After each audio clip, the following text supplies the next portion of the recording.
1885 బొంబాయిలో జరిగిన మొదటి జాతీయ కాంగ్రెస్ సమావేశానికి ఎంతమంది ప్రతినిధులు దేశవ్యాప్తంగా హాజరయ్యారు? ఆప్షన్ 4 72 మంది. పూనాలో వితంతు స్త్రీల కోసం ఆశ్రయం స్థాపించినది ఎవరు? ఆప్షన్ 1 పండిత రమాబాయి.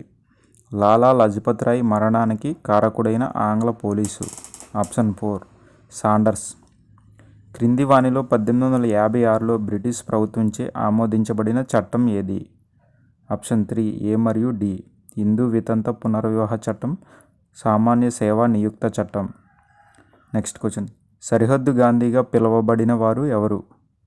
ఆప్షన్ 1 ఖాన్ అబ్దుల్ గఫార్ ఖాన్. గాంధీ మహాత్ముడు దక్షిణాఫ్రికా నుంచి ఇండియాకు ఏ సంవత్సరం వచ్చెను?